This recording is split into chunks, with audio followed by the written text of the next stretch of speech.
તો એને ક્યાં તકલીફ હશે? અને ઈ દ્રષ્ટિ આપણી ક્યાં સુધી છે?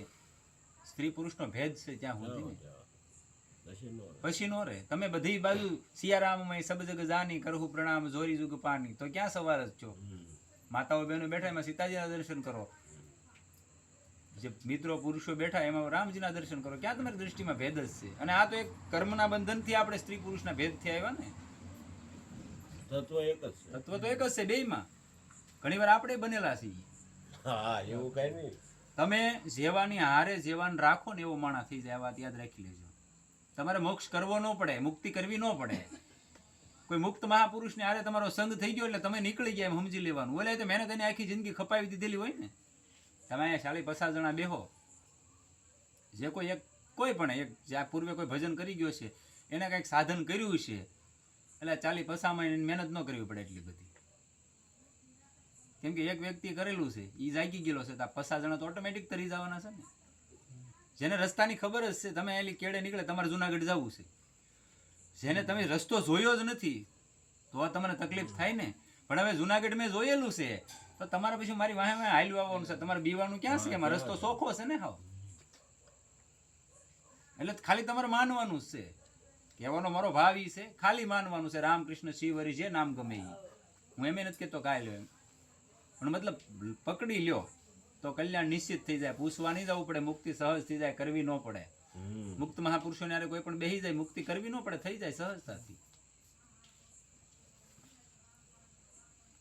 અને તમારું હૃદય છે ને કહી છે 3-4 પ્રકારના માણસ આહુડ આવે. એક ખુશી ના આવે. તુલસીદાસજી મહારાજને ઓલા બાદશાહે તાજ મૂક્યો એટલે તુલસીદાસજીને આહુડ આવી ગયા.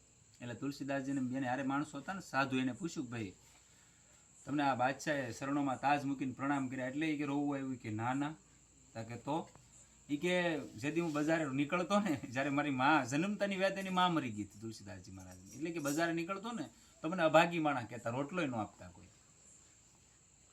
પણ આજ કે રામનો થઈ ગયો તો બાદશાહે શરણોમાં તાજ મૂકે. આ તો પ્રમાણિત વાત છે. એટલે ગમે એના મતલબ તમારી અંદર ઠસક હોવી જોઈએ, અભિમાન હોવું જોઈએ કે ભાઈ મારો સર્વેશ્વર કે મારો ઈષ્ટદેવ આ છે.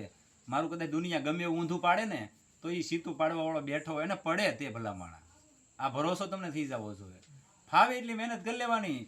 એકનિષ્ઠ ને ધર્મનિષ્ઠ કોઈ માણસ હોય એની મતીમાં ફેર ન હોય, તમારે ફાવે એટલી મહેનત કરી લેવાની, એનો વાળ ખાંડો ન થાય. લાવો પ્રમાણિત કરી દો આ વાત. તમારે મહેનત કરી લેવાની. છૂટી ગામમાં કોઈ પછી 50 જણાને કાને પાડી દેવો ભલા માણા કાંઈ ન થાય. 100%. તમારી જે અંદરની વર્તી છે ને એમાં ફેર ન હોવો જોઈએ.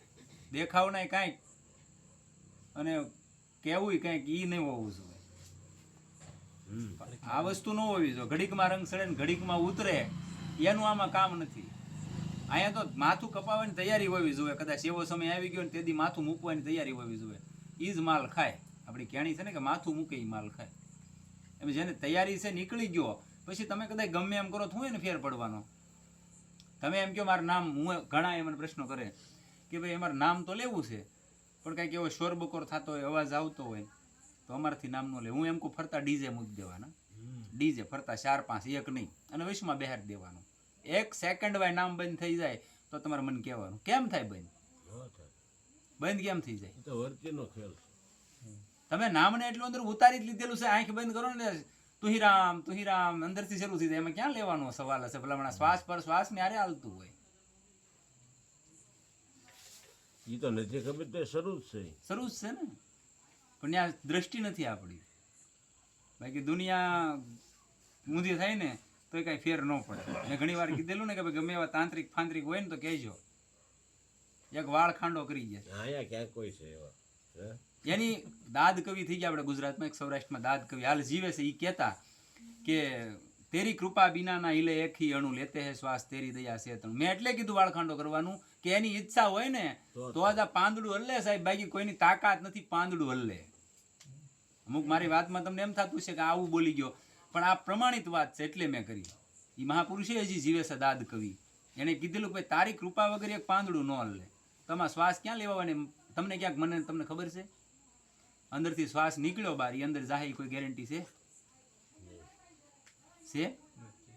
ધર્મરાજ અને ભીમસેન અર્જુન ને બધા ઊભા હતા ને ધર્મરાજની પાસે કોઈ પાંડવોની વાત કરું દાન માગવા યાચક આવ્યો એટલે ધર્મરાજે કીધું ભાઈ સમય પૂરો થઈ ગયો અમુક લિમિટેડ હોય રોજનો સમય એટલે કીધું ભાઈ હવે કાલ આવજો તમે એટલે ભીમ તાળીઓ પાડીને રાજી થઈ ગયો નાસવા મળ્યો ભીમ એટલે યુધિષ્ઠિરે પૂછ્યું ભાઈ તમે કેમ કે નાસે છો એ કે નાસવાનું કારણ ઈ કે તમને જાણી લીધા કાલ તમે જીવિત રહેવાના છો એમ તમે પોતાની નિજની ઓળખાણ કરી લીધી એટલે કાલ હું થવાનું છે ક્યાં ખબર છે એટલે યુધિષ્ઠિર માણા વયો ગયો ને પાછો બોલે કે એ તો મને નથી ખબર કાલ હું જીવતો રહેવાનો કે મરી જવાનો તાકે તો અત્યારે આવ્યો એને સાધી લ્યો ને એમાં મનુષ્ય દેહ મળ્યો છે મારો કહેવાનો મતલબ છે એને સાધી લ્યો હા એક સાધે સબ સધે હમ અને જો એક બગડ્યું તો આખી જિંદગી બગડી પરિવારમાં કોઈ એક વ્યક્તિ સુધરી ગયો તો તમારા આખા પરિવારને સુધારી દે આખો પરિવાર એ લાઈને ચડી જાય અને જો એક નાસ્તિક છો મારી જેવો તો આખા પરિવારને બગાડશે